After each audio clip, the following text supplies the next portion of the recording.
아무도 당신을 찾지 않는 날들이 계속된다면 하나님도 잊으신 걸까요? 전화벨이 울리지 않는 오후, 명절에도 연락 한 통 없는 밤, 세상이 나를 지워버린 것 같은 그 고독 속에서 우리는 묻습니다. 하나님, 저도 잊으셨습니까? 오늘 이 시간 우리는 사람들에게는 잊혔지만 하나님께는 단 한순간도 잊히지 않았던 사람들의 이야기를 통해 하나님의 기억하심이 무엇인지 함께 살펴보려 합니다. 성경은 잊힌 사람들의 기록입니다. 세상이 외면했지만 하나님은 단 한 번도 놓치지 않으셨던 이들의 이야기 말입니다. 그 중에서도 요셉만큼 완벽하게 잊힌 사람이 또 있을까요?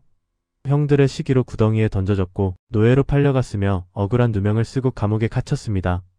창세기 39장을 보면 요셉은 보디발의 아내가 거짓으로 고소한 후 감옥에 갇힙니다.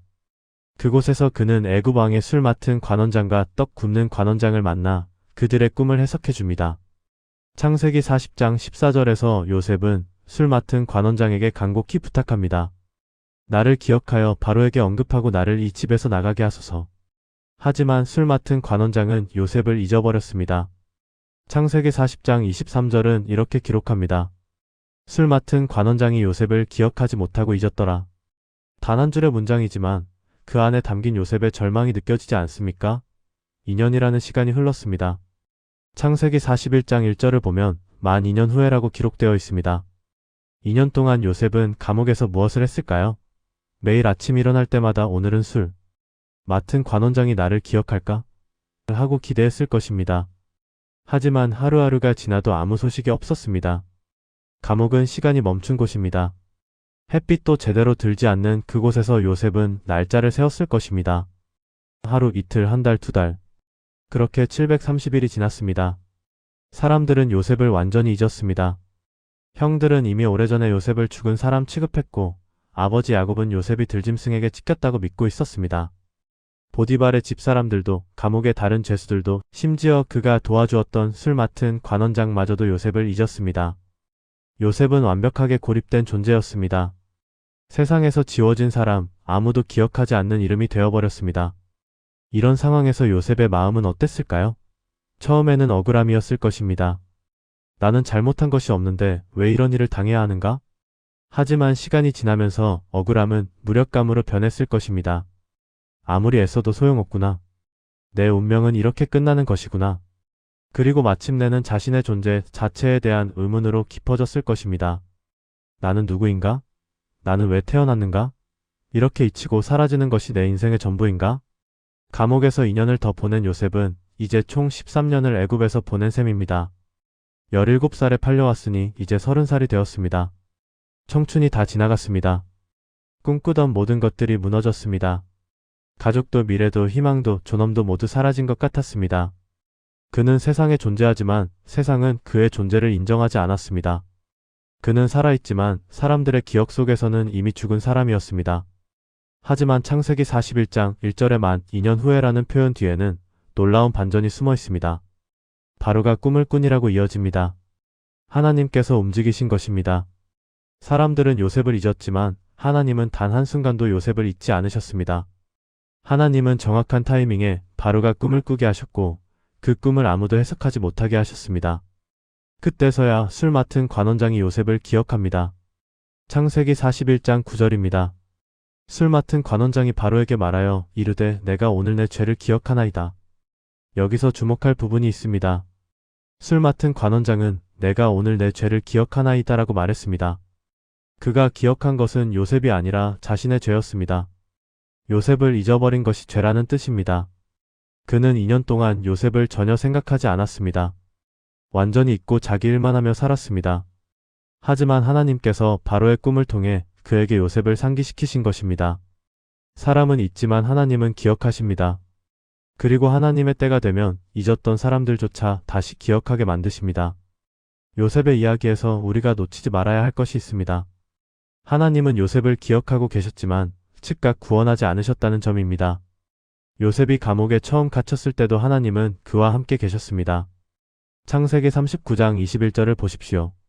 여호와께서 요셉과 함께 하시고 그에게 인자를 더하사 간수장에게 은혜를 받게 하시매 하나님은 요셉과 함께 계셨습니다. 잊지 않으셨습니다. 하지만 바로 꺼내주지는 않으셨습니다. 이것이 우리를 혼란스럽게 만듭니다. 하나님이 기억하신다면 왜 바로 구원하지 않으십니까? 왜 2년이나 더 기다리게 하십니까? 왜 13년이나 고통받게 하십니까? 하나님의 기억하심과 하나님의 응답 사이에는 우리가 이해할 수 없는 시간차가 존재합니다. 그 시간차 속에서 우리는 혼란스러워합니다. 정말 하나님이 나를 기억하고 계신 걸까? 나를 잊으신 것은 아닐까? 광야 세대를 생각해 봅시다. 출애굽한 이스라엘 백성은 40년을 광야에서 보냈습니다. 민수기 14장에 기록된 하나님의 심판을 보면 20세 이상의 성인들은 모두 광야에서 죽고 그들의 자녀 세대만 약속의 땅에 들어간다고 선언됩니다. 민수기 14장 29절입니다. 너희 시체가 이 광야에 엎드러질 것이라. 이 말씀이 선포된 후 수십만 명의 사람들이 40년 동안 광야를 떠돌다가 하나씩 죽어갔습니다. 그 40년 동안 얼마나 많은 사람들이 이름 없이 사라졌을까요? 아침에 일어나 보니 옆 천막에 누군가가 죽어 있었을 것입니다. 매일같이 장례를 치렀을 것입니다. 그들은 약속의 땅을 밟아보지도 못하고 광야의 모래 속에 묻혔습니다. 그들의 이름은 성경에 기록되지 않았습니다. 역사는 그들을 기억하지 않습니다. 그저 광야에서 죽은 세대라는 익명의 집단으로만 남아 있습니다. 하지만 하나님은 그들 한 사람 한 사람을 알고 계셨습니다. 그들이 언제 태어났는지, 어떤 이름을 가졌는지, 어떤 꿈을 꾸었는지, 어떤 고통을 겪었는지 모두 아셨습니다. 그들이 광야에서 죽어갈 때도 하나님은 함께 계셨습니다. 신명기 8장 2절에서 모세는 이렇게 회고합니다. 내 하나님 여호와께서 이 40년 동안엔 내게 광야 길을 걷게 하신 것을 기억하라. 하나님은 그들과 함께 광야를 걸으셨습니다. 단 한 명도 잊지 않으셨습니다. 이름 없이 사라진 사람들의 이야기는 성경 곳곳에 있습니다. 사무엘상 1장의 한나를 보십시오. 그녀는 아이를 낳지 못해 남편의 다른 아내 분인나에게 날마다 조롱당했습니다. 사무엘상 1장 6절입니다. 여호와께서 그의 태를 닫으셨으므로 그의 대적 분인나가 그를 심히 격동하여 번민하게 하더라. 분인나는 매년 실로에 올라갈 때마다 한나를 괴롭혔습니다. 한나는 울며 음식도 먹지 못했습니다. 한나는 얼마나 외로웠을까요? 남편 엘가나는 그녀를 사랑했지만 그녀의 고통을 완전히 이해하지 못했습니다. 사무엘상 1장 8절에서 엘가나는 이렇게 말합니다. 어찌하여 울며 어찌하여 먹지 아니하며 어찌하여 그대의 마음이 슬프냐? 내가 그대에게 10아들보다 낫지 아니하냐? 남편은 선의로 위로했지만 한나의 깊은 아픔을 이해하지 못했습니다. 주변 사람들도 마찬가지였을 것입니다. 아이가 없으면 어때? 그냥 살면 되지. 하지만 한나에게는 그것이 전부였습니다. 그녀의 정체성이, 존엄이, 희망이 모두 거기 달려 있었습니다. 한나는 성전에 가서 통곡하며 기도했습니다. 사무엘상 1장 10절입니다. 한나가 마음이 괴로워서 여호와께 기도하고 통곡하며 그녀는 너무 절절하게 기도해서 제사장 엘리가 그녀를 술 취한 여자로 오해할 정도였습니다. 사무엘상 1장 13절을 보면 한나가 속으로 말하며 입술만 움직이고 음성은 들리지 아니하므로 엘리는 그가 취한 줄로 생각한지라고 기록되어 있습니다. 한나의 기도는 얼마나 절박했습니까? 그녀는 하나님께 서원했습니다. 만일 아들을 주시면 그를 평생 하나님께 드리겠나이다. 사무엘상 1장 11절입니다. 이것은 단순한 거래가 아니었습니다. 한나는 하나님께 자신의 전부를 걸었습니다. 그녀는 세상이 자신을 무가치하게 여길 때 하나님만이 자신을 기억하고 계시다는 것을 믿었습니다. 하나님은 한나를 기억하셨습니다. 사무엘상 1장 19절입니다. 여호와께서 그를 생각하신지라. 영어 성경에는 더 LORD remembered her라고 되어 있습니다. 하나님이 그녀를 기억하셨다는 것입니다. 하나님은 한나를 단 한순간도 잊지 않으셨습니다. 그녀가 울던 날들, 조롱당하던 순간들, 절망하던 밤들을 모두 기억하고 계셨습니다. 그리고 하나님의 때가 되었을 때 그녀에게 아들 사무엘을 주셨습니다. 하지만 여기서도 우리는 질문하게 됩니다. 하나님이 한나를 기억하고 계셨다면 왜 그토록 오래 기다리게 하셨습니까? 왜 수년간 조롱당하고 눈물 흘리게 내버려 두셨습니까? 하나님의 기억하심은 왜 즉각적인 응답으로 이어지지 않는 걸까요? 누가복음 2장에 나오는 시므온과 안나를 생각해 봅시다. 시므온은 의롭고 경건한 사람이었습니다. 누가복음 2장 25절입니다. 그는 이스라엘의 위로를 기다리는 사람이었고 성령이 그 위에 계셨습니다. 하나님은 그에게 약속하셨습니다. 주의 그리스도를 보기 전에는 죽지 않을 것이라고요. 누가복음 2장 26절입니다. 그가 주의 그리스도를 보기 전에는 죽지 아니하리라 하는 성령의 지시를 받았더니 시므온은 얼마나 오래 기다렸을까요? 성경은 그의 나이를 명시하지 않지만 늙은이라고 표현합니다. 어쩌면 수십 년을 기다렸을지도 모릅니다. 젊었을 때 받은 약속을 안고 나이 들어가는 것, 해가 가고 달이 가도 약속이 이루어지지 않는 것, 그 속에서 흔들리지 않고 믿음을 지키는 것이 얼마나 어려운 일입니까? 안나는 더욱 놀랍습니다. 누가복음 2장 36-37절을 보십시오. 또 아셀 지파 바누엘의 딸 안나라 하는 선지자가 있어 나이가 매우 많았더라. 그가 결혼한 후 7해 동안 남편과 함께 살다가 과부가 되고 84세가 되었더라. 안나는 젊었을 때 과부가 되었고 그 후 84세까지 혼자 살았습니다. 결혼 생활이 7년이었다면 어쩌면 60년 이상을 홀로 살았을 것입니다. 안나는 그 긴 세월 동안 무엇을 했습니까? 누가복음 2장 37절 후반부입니다. 성전을 떠나지 아니하고 주야로 금식하며 기도함으로 섬기더니 60년 이상을 성전에서 금식하고 기도하며 살았습니다. 누가 그녀를 기억했을까요? 아마 대부분의 사람들은 그녀를 그저 성전에서 기도나 하는 늙은 과부 정도로만 생각했을 것입니다. 하지만 하나님은 안나를 기억하고 계셨습니다. 그리고 예수님이 탄생하셨을 때 그분을 알아볼 수 있는 은혜를 안나에게 주셨습니다. 누가복음 2장 38절입니다. 마침 이때에 나와서 하나님께 감사하고 예루살렘의 속량을 바라는 모든 사람에게 그에 대하여 말하니라. 60년 이상의 기다림 끝에 안나는 메시아를 만났습니다. 하나님은 그녀를 단 한 번도 잊지 않으셨습니다. 이스라엘 역사에서 가장 극적인 기억하심의 사건은 애굽에서의 구원입니다. 출애굽기 1장을 보면 이스라엘 백성은 애굽에서 노예로 살았습니다. 그들은 가혹한 노동에 시달렸고 심지어 그들의 남자 아이들은 태어나자마자 죽임을 당했습니다. 출애굽기 1장 22절입니다. 바로가 그의 모든 신하에게 명령하여 이르되 아들이 태어나면 너희는 그를 나일 강에 던지고 딸이면 살려두라 하였더라. 400년 동안 이스라엘 백성은 애굽에서 고통받았습니다. 세대가 바뀌고 또 바뀌었습니다. 아브라함을 기억하는 세대가 죽고 이삭을 기억하는 세대가 죽고 야곱을 기억하는 세대도 죽었습니다. 그들은 하나님의 약속을 잊어버렸을지도 모릅니다. 출애굽기 2장 23절을 보십시오. 여러 해 후에 애굽 왕은 죽었고 이스라엘 자손은 고된 노동으로 말미암아 탄식하며 부르짖으니 그 고된 노동으로 말미암은 부르짖음이 하나님께 상달된지라. 그들의 부르짖음이 하나님께 상달되었습니다. 하지만 그들이 처음 부르짖은 것은 아니었을 것입니다. 400년 동안 얼마나 많은 사람들이 부르짖었겠습니까? 얼마나 많은 어머니들이 자식을 잃고 울었겠습니까? 얼마나 많은 아버지들이 채찍 아래서 신음했겠습니까? 그들의 기도는 어디로 갔습니까? 하나님은 들으셨습니까? 출애굽기 2장 24-25절이 답을 줍니다.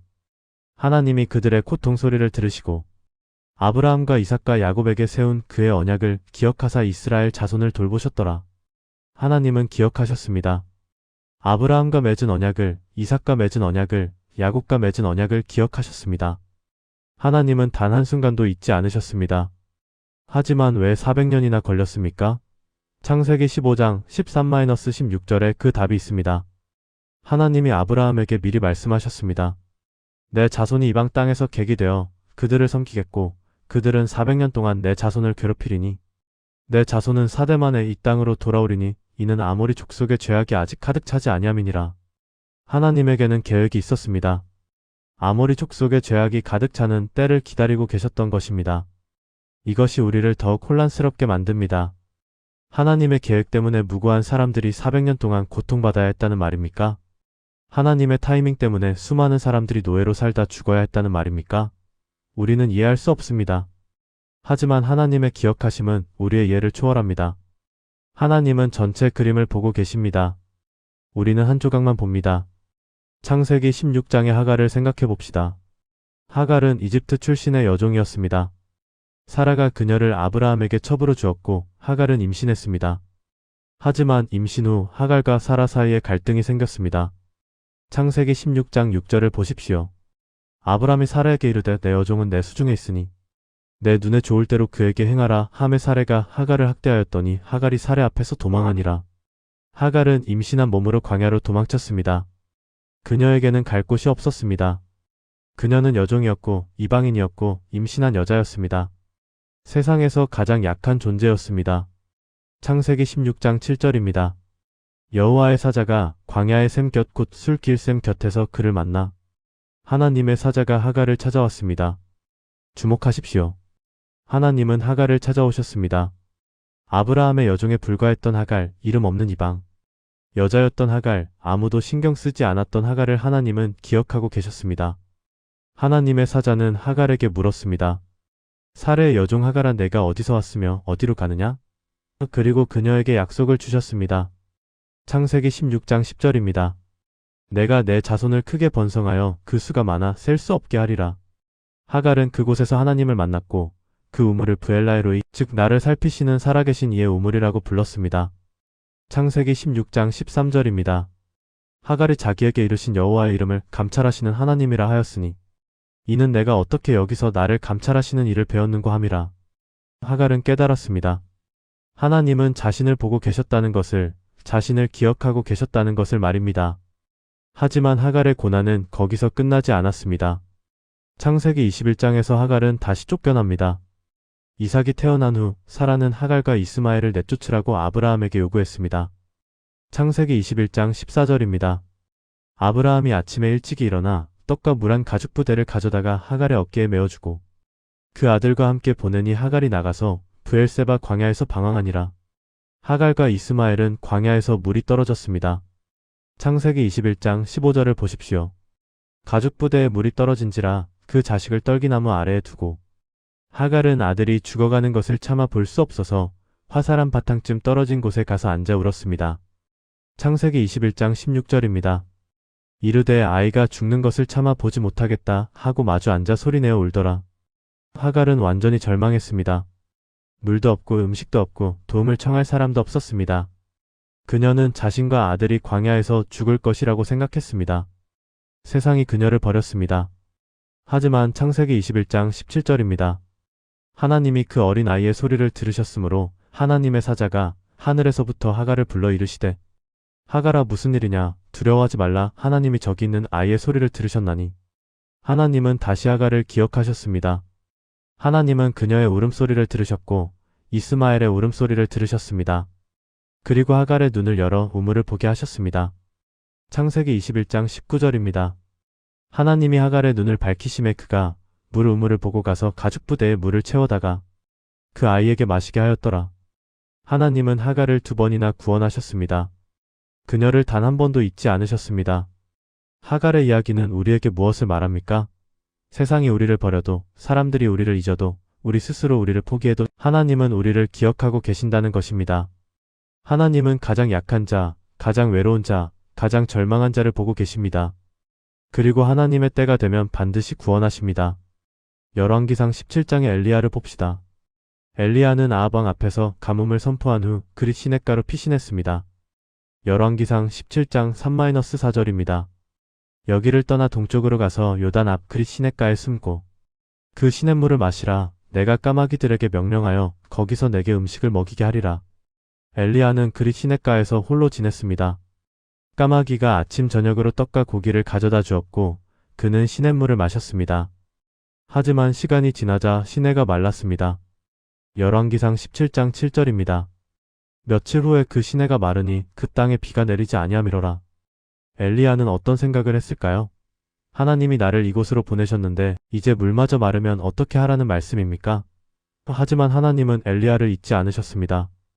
열왕기상 17장 8-9절입니다. 여호와의 말씀이 엘리야에게 임하여 이르시되 너는 일어나 시돈에 속한 사르밧으로 가서 거기 머물라. 내가 그곳 과부에게 명령하여 내게 음식을 주게 하였느니라. 하나님은 엘리야를 다음 단계로 인도하셨습니다.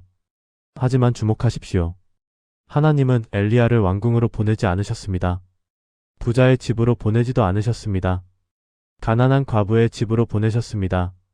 그 과부는 마지막 남은 밀가루와 기름으로 떡을 만들어 아들과 함께 먹고 죽으려던 참이었습니다. 열왕기상 17장 12절입니다. 그가 이르되 당신의 하나님 여호와께서 살아계심을 두고 맹세하노니 나는 떡이 없고 다만 통에 가루 한 움큼과 병에 기름 조금뿐이라. 내가 나무 2개를 주워다가 나와 내 아들을 위하여 음식을 만들어 먹고 그 후에는 죽으리라. 이 과부도 잊힌 사람이었습니다. 이스라엘 사람도 아니고 시돈 지역의 이방 여인이었습니다. 남편은 죽었고 재산도 다 떨어졌습니다. 그녀와 그녀의 아들은 세상에서 가장 무력한 존재들이었습니다. 아무도 그들을 돌아보지 않았습니다. 하지만 하나님은 그 과부를 기억하고 계셨습니다. 하나님은 엘리야를 통해 그녀에게 기적을 행하셨습니다. 열왕기상 17장 16절입니다. 통에 가루가 떨어지지 아니하고 병에 기름이 없어지지 아니하니 여호와께서 엘리야를 통하여 하신 말씀과 같이 되었더라. 엘리야와 과부의 이야기는 무엇을 말합니까? 하나님의 기억하심은 선택적이지 않다는 것입니다. 하나님은 유명한 선지자도 기억하시고 이름 없는 과부도 기억하십니다. 하나님은 이스라엘 사람도 기억하시고 이방인도 기억하십니다. 하나님의 기억하심은 보편적이고 포괄적입니다. 욥기를 생각해 봅시다. 욥은 의로운 사람이었습니다. 욥기 1장 1절입니다. 그 사람은 온전하고 정직하여 하나님을 경외하며 악에서 떠난 자더라. 하지만 하루아침에 모든 것을 잃었습니다. 재산도 자녀들도 건강도 모두 잃었습니다. 욥기 2장 7절을 보면 사탄이 나가서 욥을 쳐서 그의 발바닥에서 정수리까지 종기가 나게 한지라고 기록되어 있습니다. 욥은 제 가운데 앉아 기왓장으로 몸을 긁으며 고통스러워했습니다. 그의 아내는 그에게 말했습니다. 당신이 그래도 자기의 온전함을 굳게 지키느냐 하나님을 욕하고 죽으라. 욥기 2장 9절입니다. 심지어 그의 아내까지도 그를 저버렸습니다. 친구들이 찾아왔지만 그들은 욥을 위로하기는커녕 그를 정죄했습니다. 욥은 완전히 고립되었습니다. 욥은 절규했습니다. 욥기 3장 1절입니다. 그 후에 욥이 입을 열어 자기 생일을 저주하니라. 그는 자신이 태어난 날을 저주했고 자신의 존재 자체를 부정했습니다. 욥기 3장 11절을 보십시오. 어찌하여 내가 태에서 죽어나오지 아니하였었는가? 어찌하여 내 어머니가 해산할 때 내가 숨지지 아니하였었는가? 욥은 완전한 절망에 빠졌습니다. 욥의 고통은 육체적인 것만이 아니었습니다. 더 깊은 고통은 정신적, 영적인 것이었습니다. 욥은 하나님께 부르짖었지만 응답이 없었습니다. 욥기 23장 8-9절입니다. 그런데 내가 앞으로 가도 그가 아니 계시고 뒤로 가도 보이지 아니하며 그가 왼쪽에서 일하시나 내가 만날 수 없고 그가 오른쪽으로 돌이키시나 배울 수 없구나. 욥은 하나님을 찾았지만 하나님은 보이지 않으셨습니다. 욥은 자신이 하나님께 잊혔다고 느꼈습니다. 하나님이 자신을 버리셨다고 생각했습니다. 욥기 30장 20절입니다. 주께 부르짖으오나 주께서 대답하지 아니하시오며 내가 서 있사오나 주께서 굽어보지 아니하시나이다. 욥은 하나님께 부르짖었지만 침묵만 돌아왔습니다. 하지만 하나님은 욥을 잊지 않으셨습니다. 욥기 38장에서 하나님은 욥에게 나타나십니다. 하나님은 욥의 질문에 직접적으로 대답하지는 않으셨지만 당신의 위대하심과 지혜를 보여주셨습니다. 그리고 욥기 42장에서 하나님은 욥을 회복시키십니다. 욥기 42장 10절입니다. 욥이 그의 친구들을 위하여 기도할 때 여호와께서 욥의 공경을 돌이키시고 욥에게 이전 소유보다 갑절이나 주신지라. 욥의 이야기는 우리에게 무엇을 말합니까? 하나님의 침묵이 하나님의 망각을 의미하지 않는다는 것입니다. 하나님이 대답하지 않으신다고 해서 하나님이 우리를 잊으신 것이 아닙니다. 하나님은 침묵 가운데서도 우리를 기억하고 계십니다. 그리고 하나님의 때가 되면 반드시 응답하십니다. 시편 기자들도 같은 고민을 했습니다. 시편 13편 1절을 보십시오. 여호와여 어느 때까지니까 나를 영원히 잊으시나이까? 주의 얼굴을 나에게서 언제까지 숨기시겠나이까? 시편 기자는 하나님이 자신을 잊으셨다고 느꼈습니다. 하나님의 얼굴이 숨겨진 것 같았습니다. 시편 22편 1절입니다. 내 하나님이여 내 하나님이여 어찌 나를 버리셨나이까? 어찌 나를 멀리하여 돕지 아니하시오며 내 신음하는 소리를 듣지 아니하시나이까? 이것은 예수님께서 십자가에서 외치신 말씀이기도 합니다. 하나님의 아들조차도 버림받았다고 느끼셨습니다. 하나님께 잊혔다고 느끼는 것은 인간의 보편적인 경험입니다. 하지만 시편 기자들은 절망으로 끝나지 않았습니다. 시편 13편은 6절로 끝납니다. 내가 여호와를 노래하리니 이는 그가 나를 후대하심이로다. 시편 22편도 마지막 부분에서 찬양으로 끝납니다. 시편 22편 24절입니다. 그는 공고한 자의 공고를 멸시하거나 싫어하지 아니하시며 그의 얼굴을 그에게서 숨기지 아니하시고 그가 울부짖을 때에 들으셨도다. 시편 기자들은 깨달았습니다. 하나님은 자신들을 잊지 않으셨다는 것을, 하나님은 자신들의 부르짖음을 들으셨다는 것을 말입니다. 하나님의 침묵은 무관심이 아니었습니다. 하나님은 그들과 함께 계셨고 그들의 고통을 보고 계셨으며 그들을 기억하고 계셨습니다. 시편 103편 17절은 이렇게 말합니다. 여호와의 인자하심은 자기를 경외하는 자에게 영원부터 영원까지 이르며 그의 은은 자손의 자손에게 미치리니. 하나님의 인자하심은 영원합니다. 하나님은 세대를 넘어서 기억하십니다. 할아버지의 할아버지 때부터 손자의 손자 때까지 하나님은 기억하십니다. 이사야 49장 15-16절을 보십시오. 여인이 어찌 그 젖먹는 자식을 잊겠으며 자기 태에서 난 아들을 긍휼히 여기지 않겠느냐. 그들은 혹시 잊을지라도 나는 너를 잊지 아니할 것이라. 보라, 내가 너를 내 손바닥에 새겼고 내 성벽이 항상 내 앞에 있나니. 이것은 놀라운 약속입니다. 어머니도 자식을 잊을 수 있지만 하나님은 우리를 결코 잊지 않으신다는 것입니다. 하나님은 우리를 당신의 손바닥에 새기셨다고 말씀하십니다. 이것은 무슨 의미입니까? 고대 근동 문화에서 손바닥에 새긴다는 것은 영구적인 표시를 만드는 것을 의미했습니다. 지워지지 않는 기억입니다. 하나님은 우리를 그렇게 기억하고 계십니다. 우리가 하나님을 잊어도 하나님은 우리를 잊지 않으십니다. 예레미야 31장 20절도 비슷한 메시지를 전합니다. 에브라임은 내 사랑하는 아들 기쁘게 하는 자식이 아니냐. 내가 그를 책망하여 말할 때마다 그를 깊이 생각하노라. 그러므로 그를 위하여 내 마음이 측은하니 내가 반드시 그를 긍휼히 여기리라. 여호와의 말씀이니라. 하나님은 우리를 깊이 생각하신다고 말씀하십니다. 하나님은 우리를 끊임없이 기억하고 계십니다. 신약으로 넘어가 봅시다. 누가복음 12장 6-7절입니다. 참새 5마리가 두 아사리온에 팔리는 것이 아니냐. 그러나 하나님 앞에는 그 하나도 잊어버린 바 되지 아니하는도다. 너희에게는 머리털까지 다 세신 바 되었나니 두려워하지 말라. 너희는 많은 참새보다 귀하니라. 예수님은 하나님이 참새 한 마리도 잊지 않으신다고 말씀하십니다. 참새는 당시에 가장 저렴한 동물이었습니다. 5마리의 두 아사리온, 즉 거의 값어치가 없는 것으로 여겨졌습니다. 하지만 하나님은 그 참새조차도 잊지 않으십니다. 그렇다면 하나님의 형상으로 지음받은 우리를 어떻게 잊으시겠습니까? 예수님은 우리의 머리털까지 다 세신 바 되었다고 말씀하십니다. 이것은 하나님의 세밀한 관심을 보여줍니다. 하나님은 우리의 모든 것을 알고 계시고 기억하고 계십니다. 마태복음 10장 29-31절도 같은 내용을 담고 있습니다. 참새 2마리가 한 아사리온에 팔리지 않느냐. 그러나 너희 아버지께서 허락하지 아니하시면 그 하나도 땅에 떨어지지 아니하리라. 너희에게는 머리털까지 다 세신 바 되었나니 두려워하지 말라. 너희는 많은 참새보다 귀하니라. 참새 한 마리가 땅에 떨어지는 것도 하나님의 허락 없이는 일어나지 않습니다. 하나님은 그만큼 세밀하게 모든 것을 아시고 기억하십니다. 요한복음 10장에서 예수님은 자신을 선한 목자라고 말씀하십니다. 요한복음 10장 14-15절입니다. 나는 선한 목자라. 나는 내 양을 알고 양도 나를 아는 것이 아버지께서 나를 아시고 내가 아버지를 아는 것 같으니 나는 양을 위하여 목숨을 버리노라. 예수님은 당신의 양들을 아신다고 말씀하십니다. 이것은 단순히 인지하는 것이 아니라 깊이 있는 관계적 알을 의미합니다. 요한복음 10장 27-28절을 보십시오. 내 양은 내 음성을 들으며 나는 그들을 알며 그들은 나를 따르느니라. 내가 그들에게 영생을 주노니 영원히 멸망하지 아니할 것이요 또 그들을 내 손에서 빼앗을 자가 없느니라. 예수님은 당신의 양들을 아시고 그들을 당신의 손에 붙들고 계십니다. 아무도 그들을 빼앗을 수 없습니다. 이것이 하나님의 기억하심입니다. 단순히 머릿속에 저장하는 것이 아니라 붙잡고 지키는 것입니다. 사도 바울도 이 진리를 강조합니다. 로마서 8장 38-39절입니다.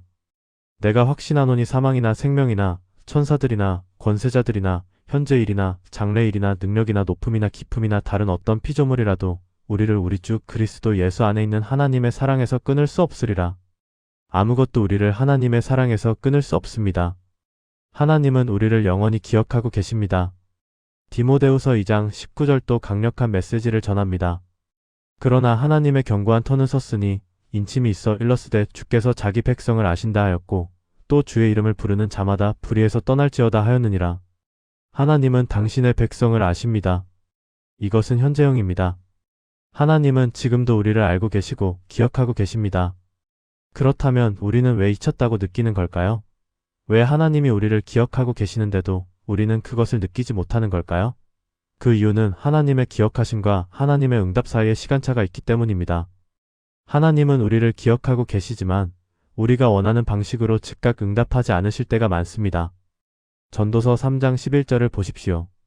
하나님이 모든 것을 지으시되 때를 따라 아름답게 하셨고 또 사람들에게는 영원을 사모하는 마음을 주셨느니라. 그러나 하나님이 하시는 일의 시종을 사람으로 능히 깨달을 수 없게 하셨도다. 하나님은 모든 것을 때를 따라 하십니다. 우리는 지금을 원하지만 하나님은 때를 보십니다. 하박국 2장 3절입니다. 이 묵시는 정한 때가 있나니 그 종말을 향하여 속히 가며 결코 거짓되지 아니하리라. 비록 더딜지라도 기다리라. 지체되지 않고 반드시 응하리라. 하나님의 약속은 정한 때가 있습니다. 우리에게는 더디게 느껴질 수 있지만 반드시 이루어집니다. 베드로후서 3장 8-9절을 보십시오. 사랑하는 자들아, 주께는 하루가 1000년 같고 1000년이 하루 같다는 이 한 가지를 잊지 말라. 주의 약속은 어떤 이들이 더디다고 생각하는 것 같이 더딘 것이 아니라 오직 주께서는 너희를 대하여 오래 참으사 아무도 멸망하지 아니하고 다 회개하기에 이르기를 원하시느니라. 하나님에게는 시간 개념이 다릅니다. 우리에게는 긴 시간이지만 하나님에게는 의미 있는 과정입니다. 하나님이 즉각 응답하지 않으시는 이유는 무엇일까요? 때로는 우리를 준비시키기 위해서입니다. 요셉이 13년 동안 고난받은 것은 그를 애굽의 총리로 준비시키기 위함이었습니다. 만약 요셉이 17살에 바로 총리가 되었다면 어땠을까요? 그는 아직 준비되지 않았을 것입니다. 그는 교만했고 미숙했고 세상을 몰랐습니다. 13년의 고난은 그를 겸손하게 만들었고 성숙하게 만들었고 지혜롭게 만들었습니다. 창세기 41장 39-40절을 보십시오. 바로가 요셉에게 이르되 하나님이 이 모든 것을 내게 보이셨으니 너와 같이 명철하고 지혜 있는 자가 없도다. 내가 내 집을 다스리라. 내 백성이 다 내 명령에 복종하리니 내가 너보다 높은 것은 내 왕자뿐이니라. 바로는 요셉의 명철과 지혜를 인정했습니다. 그 명철과 지혜는 어디서 왔습니까? 13년의 고난 속에서 배운 것입니다. 때로는 하나님이 다른 사람들을 준비시키기 위해 기다리십니다. 아브라함에게 약속한 땅을 400년 후에 주신 것은 아모리 족속의 죄악이 차기를 기다리신 것입니다. 하나님은 한 사람만 보시는 것이 아니라 전체 그림을 보십니다. 하나님의 계획은 우리 개인을 넘어서는 큰 그림입니다. 때로는 하나님이 더 큰 영광을 위해 기다리십니다. 요한복음 11장에 나사로의 이야기가 있습니다. 나사로가 병들었을 때 마리아와 마르다는 예수님께 사람을 보내 알렸습니다. 요한복음 11장 3절입니다. 이에 그 누이들이 예수께 사람을 보내어 이르되 주여 보시옵소서, 사랑하시는 자가 병들었나이다 하니, 하지만 예수님은 즉시 가지 않으셨습니다. 요한복음 11장 6절을 보십시오. 나사로가 병들었다 함을 들으시고 그 계시던 곳에 이틀을 더 유하시고 예수님은 이틀을 더 머무르셨습니다. 그 사이에 나사로는 죽었습니다. 마리아와 마르다는 절망했을 것입니다. 예수님이 계셨다면 우리 오라버니가 죽지 않았을 텐데. 요한복음 11장 21절과 32절에서 두 자매는 똑같이 말합니다. 주께서 여기 계셨더라면 내 오라버니가 죽지 아니하였겠나이다.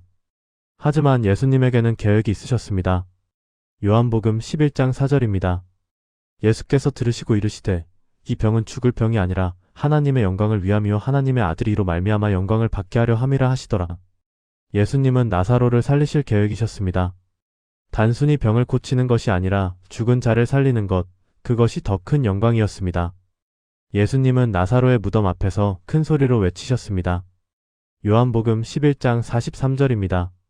이 말씀을 하시고 큰 소리로 나사로야 나오라 부르시니, 그러자 죽은 지 나흘이나 된 나사로가 살아서 나왔습니다.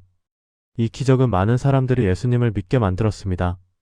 요한복음 11장 45절입니다. 마리아에게 와서 예수께서 하신 일을 본 많은 유대인이 그를 믿었으나, 만약 예수님이 나사로가 병들었다는 소식을 듣고 즉시 가서 병을 고치셨다면 어땠을까요? 그것도 기적이었겠지만 죽은 자를 살리는 것만큼 큰 영향을 주지는 못했을 것입니다. 하나님의 지연은 때로 더 큰 기적을 위한 준비입니다. 우리는 기다림 속에서 무너집니다. 자존감이 무너지고 정체성이 흔들리고 믿음마저 의심하게 됩니다. 나는 쓸모없는 존재인가? 하나님은 정말 나를 사랑하시는가? 내 인생은 이대로 끝나는 건가? 이런 질문들이 우리를 짓누릅니다. 특히 은퇴 후, 사회적 역할을 이룬 후, 사람들의 관심에서 멀어진 후에 이런 감정은 더욱 깊어집니다. 매일 아침 일어나는 것조차 의미가 없어 보입니다. 아무도 나를 필요로 하지 않는 것 같습니다. 세상이 나 없이도 잘 돌아가는 것 같습니다. 하지만 이것은 거짓말입니다. 세상이 당신을 잊을지라도 하나님은 당신을 단 한순간도 잊지 않으십니다. 세상이 당신의 가치를 인정하지 않을지라도 하나님은 당신을 귀하게 여기십니다. 사람들이 당신을 찾지 않을지라도 하나님은 항상 당신과 함께 계십니다. 이사야 43장 4절을 보십시오. 내가 내 눈에 보배롭고 존귀하며 내가 너를 사랑하였은즉 하나님은 우리를 보배롭고 존귀하다고 말씀하십니다. 이것은 우리의 성취나 능력 때문이 아닙니다. 우리가 하나님의 형상으로 지음받았기 때문입니다. 우리의 가치는 하나님께로부터 옵니다. 시편 139편 13-16절을 읽어봅시다. 주께서 내 내장을 지으시며 나의 모태에서 나를 만드셨나이다. 내가 주께 감사함은 나를 지으심이 심히 기묘하심이라. 주께서 하시는 일이 기이함을 내 영혼이 잘 아나이다. 내가 은밀한 데서 지음을 받고 땅의 깊은 곳에서 기이하게 지음을 받은 때에 나의 형체가 주의 앞에 숨겨지지 못하였나이다. 내 형질이 이루어지기 전에 주의 눈이 보셨으며 나를 위하여 정한 날이 하루도 되기 전에 주의 책에 다 기록이 되었나이다. 하나님은 우리가 태어나기 전부터 우리를 아셨습니다. 우리의 모든 날이 하나님의 책에 기록되어 있습니다. 하나님은 우리의 과거를 아시고 현재를 아시고 미래를 아십니다. 하나님은 우리를 완전히 아시고 완전히 기억하십니다. 예레미야 1장 5절입니다. 내가 너를 폭중에 짓기 전에 너를 알았고 내가 태에서 나오기 전에 너를 성별하였고 너를 여러 나라의 선지자로 세웠노라. 하나님은 예레미야를 태어나기 전부터 아셨고 그를 위한 계획을 가지고 계셨습니다. 이것은 예레미야만이 아닙니다. 하나님은 우리 각자를 위한 계획을 가지고 계십니다. 에베소서 2장 10절을 보십시오. 우리는 그가 만드신 바라 그리스도 예수 안에서 선한 일을 위하여 지으심을 받은 자니 이 일은 하나님이 전에 예비하사 우리로 그 가운데서 행하게 하려 하심이니라. 우리는 하나님이 만드신 작품입니다. 하나님은 우리를 선한 일을 위해 지으셨고 그 일을 미리 예비하셨습니다. 우리가 잊힌 것 같을 때, 우리가 쓸모없다고 느낄 때 그것은 단지 우리의 시각일 뿐입니다. 하나님의 시각은 다릅니다. 하나님은 끝을 보십니다. 하나님은 전체 그림을 보십니다. 우리는 한 조각의 퍼즐만 보지만 하나님은 완성된 그림을 보십니다. 고린도전서 13장 12절입니다. 우리가 지금은 거울로 보는 것 같이 희미하나 그때에는 얼굴과 얼굴을 대하여 볼 것이요 지금은 내가 부분적으로 아나 그때에는 주께서 나를 아신 것 같이 내가 온전히 알리라. 지금은 우리가 부분적으로 알 뿐입니다. 하지만 언젠가 우리는 온전히 알게 될 것입니다. 잊힌 시간들이 실은 준비의 시간이었음을 우리는 뒤늦게 깨닫습니다. 요셉은 13년 후에야 깨달았습니다. 그 모든 고난이 하나님의 계획이었음을 말입니다. 창세기 45장 5-8절에서 요셉은 형들에게 말합니다. 당신들이 나를 이곳에 팔았다고 해서 근심하지 마소서, 한탄하지 마소서. 하나님이 생명을 구원하시려고 나를 당신들보다 먼저 보내셨나이다. 하나님이 큰 구원으로 당신들의 생명을 보존하고 당신들의 후손을 세상에 두시려고 나를 당신들보다 먼저 보내셨나이다. 그런즉 나를 이리로 보낸 자는 당신들이 아니요 하나님이시라. 요셉은 이제 알았습니다. 형들의 시기도, 보디발 아내의 거짓말도, 술 맡은 관원장의 망각도 모두 하나님의 계획 안에 있었다는 것을 말입니다. 하나님은 모든 것을 합력하여 선을 이루셨습니다. 로마서 8장 28절입니다. 우리가 알거니와 하나님을 사랑하는 자, 곧 그의 뜻대로 부르심을 입은 자들에게는 모든 것이 합력하여 선을 이루느니라. 한나도 뒤늦게 깨달았습니다. 그녀의 불임이, 그녀의 고통이, 그녀의 눈물이 모두 하나님의 계획 안에 있었다는 것을 말입니다. 만약 한나가 쉽게 아이를 낳았다면 사무엘을 하나님께 드렸을까요? 아마 아니었을 것입니다. 한나의 절박한 기도가 그녀의 서원이 사무엘을 위대한 선지자로 만드는 과정의 일부였습니다. 사무엘상 1장 27-28절에서 한나는 말합니다. 이 아이를 위하여 내가 기도하였더니 여호와께서 내가 구하여 기도한 바를 내게 허락하신지라. 그러므로 나도 그를 여호와께 드리되 그의 평생을 여호와께 드리나이다. 한나는 사무엘을 하나님께 드렸고 사무엘은 이스라엘의 마지막 사사이자 위대한 선지자가 되었습니다. 시므온과 안나도 마찬가지입니다. 그들의 긴 기다림은 헛되지 않았습니다. 그들은 메시아를 보는 특권을 얻었습니다. 누가복음 2장 29-32절에서 시므온은 찬양합니다. 주제여 이제는 말씀하신 대로 종을 평안히 놓아주시는도다.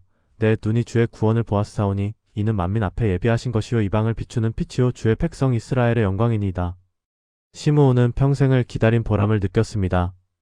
우리도 언젠가 깨달을 것입니다. 우리가 잊혔다고 느낀 그 시간들이, 우리가 쓸모없다고 생각한 그 날들이 사실은 하나님의 손길이 우리를 빚는 시간이었다는 것을 말입니다. 하나님은 우리를 단 한순간도 놓치지 않으셨습니다. 히브리서 6장 10절을 보십시오. 하나님이 불의하지 아니하사 너의 행위와 그의 이름을 위하여 나타낸 사랑으로 이미 성도를 섬긴 것과 이제도 섬기고 있는 것을 잊어버리지 아니하시느니라. 하나님은 우리의 수고를 잊지 않으십니다. 아무도 알아주지 않는 우리의 헌신을, 아무도 보지 않는 우리의 눈물을, 아무도 인정하지 않는 우리의 충성을 하나님은 모두 기억하고 계십니다. 말라기 3장 16절입니다. 그때 여호와를 경외하는 자들이 피차에 말하며 여호와께서 그것을 분명히 들으시고 여호와를 경외하는 자와 그 이름을 존중히 여기는 자를 위하여 여호와 앞에 있는 기념책에 기록하셨느니라. 하나님은 기념책을 가지고 계십니다. 그곳에는 여호와를 경외하는 자들의 이름이 기록되어 있습니다. 우리의 믿음이, 우리의 순종이, 우리의 인내가 모두 기록되어 있습니다. 요한계시록 21장 4절을 봅시다. 모든 눈물을 그 눈에서 닦아주시니 다시는 사망이 없고 애통하는 것이나 곡하는 것이나 아픈 것이 다시 있지 아니하리니 처음 것들이 다 지나갔음이로라. 언젠가 하나님은 우리의 모든 눈물을 닦아주실 것입니다. 우리가 흘린 눈물 하나하나를 하나님은 기억하고 계십니다. 시편 56편 8절은 더욱 놀랍습니다. 나의 유리함을 주께서 계수하셨으니 나의 눈물을 주의 병에 담으소서. 이것이 주의 책에 기록되지 아니하였나이까. 하나님은 우리의 눈물을 병에 담으신다고 말씀하십니다. 우리가 흘린 눈물 한 방울도 헛되지 않습니다. 모두 하나님의 병에 담겨 있습니다. 하나님의 기억하심은 단순히 과거를 기억하는 것이 아닙니다. 하나님의 기억하심은 현재적이고 능동적입니다. 하나님은 우리를 기억하시고 행동하십니다. 창세기 8장 1절을 보십시오. 하나님이 노아와 그와 함께 방주에 있는 모든 들짐승과 가축을 기억하사 하나님이 바람을 땅 위에 불게 하심에 물이 줄어들었고, 하나님이 노아를 기억하셨다는 것은 단순히 생각한 것이 아니라 구원의 행동으로 이어졌습니다. 창세기 19장 29절입니다. 하나님이 그 지역의 성을 멸하실 때, 곧 롯이 거주하는 성을 엎으실 때에 하나님이 아브라함을 기억하사 롯을 그 엎으시는 중에서 내보내셨더라. 하나님이 아브라함을 기억하심으로 롯이 구원받았습니다. 하나님의 기억하심은 구원으로 이어집니다. 출애굽기 6장 5절을 보십시오. 이제 애굽 사람들이 종으로 삼은 이스라엘 자손의 신음을 듣고 내가 내 언약을 기억하노라. 하나님이 언약을 기억하신다는 것은 그 언약을 실행에 옮기신다는 뜻입니다. 하나님은 이스라엘을 애굽에서 구원하셨습니다. 사무엘상 1장 19절입니다. 여호와께서 그를 생각하신지라. 하나님이 한나를 생각하심으로 그녀는 아들을 낳았습니다. 하나님의 기억하심은 기적을 낳습니다. 누가복음 1장에서 엘리사벳도 같은 은혜를 경험합니다. 누가복음 1장 24-25절입니다. 이후에 그의 아내 엘리사벳이 임신하고 5달 동안 숨어 있으며 이르되 주께서 나를 돌보시는 날에 사람들 앞에서 내 부끄러움을 없게 하시려고 이렇게 행하심이라 하더라. 엘리사벳은 하나님이 자신을 돌보셨다고 고백합니다. 하나님은 그녀의 부끄러움을 없애주셨습니다. 십자가에 달린 강도도 하나님의 기억하심을 경험했습니다. 누가복음 23장 42-43절을 보십시오. 이르되 예수여 당신의 나라에 임하실 때 나를 기억하소서 하니 예수께서 이르시되 내가 진실로 내게 이르노니 오늘 내가 나와 함께 낙원에 있으리라 하시니라.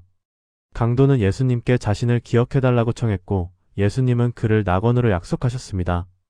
하나님의 기억하심은 영원합니다. 우리는 잊어도 하나님은 잊지 않으십니다. 우리가 하나님을 잊어도 하나님은 우리를 잊지 않으십니다. 엘가 3장 22-23절입니다. 여호와의 인자와 긍휼이 무궁하심으로 우리가 진멸되지 아니함이니이다. 이것들이 아침마다 새로우니 주의 성실하심이 크시도소이다. 하나님의 긍휼은 아침마다 새롭습니다.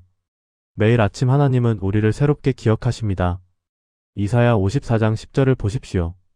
산들이 떠나며 언덕들이 옮겨질지라도 나의 인자는 내게서 떠나지 아니하며 나의 화평의 언약은 흔들리지 아니하리라. 너를 긍휼히 여기시는 여호와께서 말씀하셨느니라. 산과 언덕이 움직일지라도 하나님의 사랑은 변하지 않습니다. 하나님의 기억하심은 영원합니다. 사랑하는 여러분, 오늘 이 말씀을 기억하십시오. 당신이 잊힌 것 같아도, 당신을 찾는 사람이 없어도, 당신의 전화기가 울리지 않아도 하나님은 당신을 단 한순간도 잊지 않으셨습니다. 하나님은 당신의 이름을 아시고, 당신의 고통을 아시고, 당신의 눈물을 아십니다. 당신이 세상에서 쓸모없다고 느껴도, 당신의 역할이 끝났다고 생각해도, 당신의 존재가 무의미하게 여겨져도 하나님께는 당신이 보배롭고 존귀합니다. 하나님은 당신을 위한 계획을 가지고 계십니다. 그 계획은 아직 끝나지 않았습니다. 당신이 기다리는 시간이 길어도 응답이 더디게 느껴져도 포기하지 마십시오. 하나님의 때가 있습니다. 하나님은 정확한 타이밍에 움직이십니다. 하나님의 지연은 하나님의 거절이 아닙니다. 하나님은 당신을 위해 더 좋은 것을 준비하고 계십니다. 사람이 당신을 잊어도 하나님은 당신을 기억하십니다. 세상이 당신을 외면해도 하나님은 당신과 함께 계십니다. 당신 스스로 당신을 포기해도 하나님은 당신을 결코 포기하지 않으십니다. 당신의 이름은 하나님의 손바닥에 새겨져 있습니다. 당신의 날들은 하나님의 책에 기록되어 있습니다. 당신의 눈물은 하나님의 병에 담겨 있습니다. 당신은 하나님께 잊힌 적이 단 한 번도 없습니다. 오늘도 하나님은 당신을 보고 계십니다. 당신의 아침을, 당신의 점심을, 당신의 저녁을 함께하고 계십니다. 당신이 혼자라고 느낄 때도, 당신이 외로울 때도, 당신이 절망할 때도 하나님은 당신 곁에 계십니다. 그러니 포기하지 마십시오. 희망을 잃지 마십시오. 믿음을 놓지 마십시오. 하나님은 당신을 기억하고 계십니다. 하나님의 때가 오면 반드시 응답하실 것입니다. 그때 당신은 깨달을 것입니다. 잊힌 시간들이 실은 준비의 시간이었음을, 고통의 날들이 실은 성장의 기회였음을, 기다림의 계절이 실은 하나님의 선물이었음을 말입니다. 사람들에게 잊힌 인생도 하나님은 기억하십니다. 아니, 단순히 기억하시는 것을 넘어서 사랑하시고 붙잡으시고 인도하십니다. 당신은 하나님의 눈동자와 같습니다. 스가랴 2장 8절입니다. 너희를 노력한 열국을 보내신 것이라. 너희를 범하는 자는 그의 눈동자를 범하는 것이라. 하나님에게 당신은 그만큼 소중합니다. 마지막으로 시편 121편을 함께 읽으며 오늘의 메시지를 마치겠습니다. 내가 산을 향하여 눈을 들리라. 나의 도움이 어디서 올까? 나의 도움은 천지를 지으신 여호와에게서로다. 여호와께서 너를 실족하지 아니하게 하시며 너를 지키시는 이가 졸지 아니하시리로다. 이스라엘을 지키시는 이는 졸지도 아니하시고 주무시지도 아니하시리로다. 여호와는 너를 지키시는 이시라. 여호와께서 내 오른쪽에서 내 그늘이 되시나니 낮에 해가 너를 상하게 하지 아니하며 밤의 달도 너를 해치지 아니하리로다. 여호와께서 너를 지켜 모든 환난을 면하게 하시며 또 내 영혼을 지키시리로다. 여호와께서 너의 출입을 지금부터 영원까지 지키시리로다. 하나님은 당신을 지키시는 분입니다. 졸지도 않으시고 주무시지도 않으십니다. 밤낮으로 당신을 지켜보고 계십니다. 당신의 출입을 영원까지 지키실 것입니다. 사람이 잊어도 하나님은 단 한 번도 당신을 놓친 적이 없습니다. 오늘 이 말씀이 당신의 마음에 위로가 되기를 바랍니다. 당신이 잊힌 것이 아니라는 것을, 당신이 사랑받고 있다는 것을, 당신의 인생에 여전히 의미 있다는 것을 기억하십시오. 하나님은 당신을 기억하고 계십니다. 그리고 하나님의 때가 되면 반드시 당신에게 응답하실 것입니다. 여러분, 이 영상이 도움이 되셨다면 구독과 좋아요를 눌러주시기 바랍니다. 하나님의 은혜가 여러분과 함께 하시기를 기도합니다. 감사합니다.